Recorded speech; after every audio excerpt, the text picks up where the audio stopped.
We were talking about infographics, and as you can see from the chart, which is a type of infographic, there are 7 common types of infographics. Some are text, like lists, others are images, or they combine images with text. We're going to look at the infographics that are icons and pictographs. Pictographs or pictograms use elemental forms. They are universal, using objects that are immediately recognizable and can cross language barriers. Our book talks about the talk chart, which is used by over 2,000 hospitals in the U.S. for people who can't communicate with the staff. Maybe they can't talk due to an illness or because of an injury, or maybe there just isn't a translator available. Or the disability access symbols to advise the disabled of access facilities. Some of these symbols met resistance. The Highway Department transferred from the old white signs to the yellow signs in the 1960s. These were met with resistance. We were becoming Europe, but with the inclusion of both written words and some compromises, the new system is now accepted. Icon design has some questions that are pretty standard that you need to ask. Things like, who are the audience? What size are those icons going to be seen? What is the context where they're going to be seen? Is it in print? Is it going to be on screen? What are the goals? What do they need to represent? Is it an action or a place or an object? Are the icons going to be part of a system, and what style is going to work to go across systems, and is it going to be appropriate for the entire design project? Icons can change. Icons can be stylized. The Olympic Games needed to identify the sporting events for visitors from around the world. To have all the different languages posted would have been crazy. So icons representing the sports were created to show where events were held. Compare the 1968 icons to those from 1972, then from the Beijing Games, and finally the Games in Tokyo. So once you figure out your design concept, you need to decide your media and methods. This is deciding on how you will create, visualize, and display those text and images. Your mode of visualization or your style is how you're going to render and execute your visuals and your type for your project. You can create your imagery using illustration or using photography, or you can do something called a graphic interpretation. A graphic interpretation is different from a sign or a pictograph because it's going to be more descriptive. Maybe you're going to use a collage or a photo montage or something that's mixed media. Mixed media could be photography combined with illustration. You might be creating a motion graphic, or maybe you're creating a diagram, which is involving a chart or a map. Your choice for having images is either something that's created by you, the designer, or something that's commissioned from an illustrator or a photographer, or something that is stock imagery that you can pick from or that you find. If you can commission an illustration or a photograph, you're turning over part of the project to someone else to complete. You have a fair amount of control over this. If you find an image from a stock source, which simply means it's being provided by a house or company called a stock house that has collections of imagery and video and music, stock houses will have images and music that's rights managed, which means there are licenses for exclusive rights or royalty-free where you have unlimited user licenses. You always have to read the agreement from each stock vendor because the rights will vary from company to company and from artist to artist. If, however, you create your own images, you get to decide what goes into them. If you commission an image from a professional illustrator or a photographer, you will have input over the art direction of the image.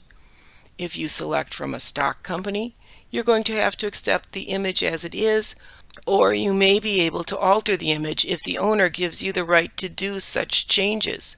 If you need to make any kind of an alteration, you have to have permission to do that. Maybe you want to change a color, crop an image, add texture to it. Make any kind of change. You're making an alteration. If you're lucky, you can find some imagery that's copyright free. There are some things like historical images that are public domain, but you still need to be careful because some images will still have copyrights attached to them. The decision on what to use is going to affect how much control you have. Any altering is any change that you make to an image, and that includes adjusting the color, adding posterization, cropping, deleting some of the background, merging items, anything that alters that image in any way. Combination is merging two or more things into a whole, so adding an item or replacing a person, those are combinations. Cropping cuts out part of a photograph, or you may cut out the background.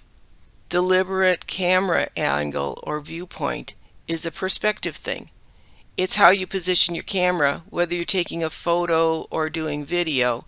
If you're using somebody else's image, you aren't going to have the control over where they place their camera. Economy is reductive visualization. That would give you things like cropping out backgrounds or simplifying drawings. Exaggeration is modifications that embellish or overstate something. Putting big eyes on a cat is an exaggeration. Silhouette is removing the background and only leaving an outline or a shape of a figure. Original artwork cannot be changed without the approval of the creator or the specific rights to do so given to you in the license with the stock vendor.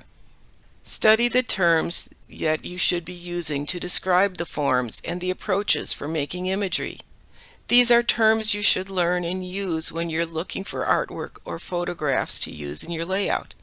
You should be able to use these terms to describe artwork that is placed in other designers' work. I will look for you to use these kind of terms when we are dissecting design pieces in class. Sharpness is clear form, clear detail, clear edges, saturated color, legible typography. Photorealism. Diffusion is characterized by a painterliness with blurred forms, soft edges, some transparencies, muted color palettes. Maybe there's some layering done. Accuracy is depicted when we recognize the form of an object or a person. If that object or subject is twisted or warped or altered from its normal appearance, it's distorted like our dolly print. Using economy means stripping down the image to its fundamental forms, using as little description and as few details as possible for denotation. We use that for our icons in our pictographs or in our symbols. If something is intricate, it's complex. It has a lot of parts in a lot of detail, and it's very descriptive. Something that is subtle when it's got low contrast, muted colors, some transparencies, and layering, perhaps atmospheric perspective. Boldness is going to be things that are big and aggressive with saturated color palettes, thick lines, high contrast, patterns, symmetry, consistency gives predictability. If things have abrupt changes and are asymmetrical with open forms, blurred edges, this could feel more spontaneous. Opaque items are dense and solid. Items that are transparent mean they can be seen through. A hard edge means it's got well-defined outlines. Brushy is painterly. It looks like you've used a paintbrush. Proximate vision versus distant vision. If everything in the image is focused, regardless how far away from it, you're using proximate images. Distant vision is going to give you perspective so that everything in the distance is out of focus. We only have one point of focus, and that's the only thing that's going to be clear. Let's take a moment to describe our dolly image here. Is this sharp or diffused? We have a sharp image because remember, the sharp is a clear form with a lot of detail and clean edges. Our image is not particularly accurate. We have distortion in the shapes of the watch faces. Our watches are highly detailed. We see all of the numbers, we see all of the divisions, we see all of the hands, we see decorations on the back, we see details in the cliffs in the background. Our images are rather bold. They're certainly not subtle. We can see all of the details. We can see saturated colors. I don't really see much predictability in this image. We have a lot of spontaneity in the fact that our watches are doing something unexpected. We have an opaque image. There are no transparencies. We have hard edges. We don't have a brushy feel to anything, although there's a little brushiness right in this area as this image fades off. But that's the only area where we have a brushy feel. Our vision is proximate, as everything is in focus, and we have nothing that is out of focus. So a lot of what's covered in this is things we've already talked about, like what's the line drawing, what's a contour drawing. Tonal drawings are created by varying the values through shading. Sketches are going to be quick, rough. Caricatures capture expressions or features and tend to exaggerate them. Margins are the blank spaces that are around an image or layout. Margins can give space for page numbers, or headers, or captions, or titles, or credits. Rules are thin lines that can be used as borders, or for separating text, or for columns, or separating images. Rules are best used as dividers because they aren't something that you really want to have attract a lot of attention. A border is some type of a graphic band that runs around the edge of an image. It separates the image from the background, sort of like a frame. Borders can be thick or thin. They can be simple or ornate. The only rule for a border is that it should never overwhelm whatever is within the frame. Cropping is cutting out a part of an image, we've talked about that, like part of a photograph or an illustration to only use part of it. Cropping alters the original image. It alters the shape or the scale, how it's framed. It can change the focus of it. Only crop an image to improve it or to delete information that might distract the viewer. On a printed layout, if you look, you'll see crop marks and a cut line, like right here.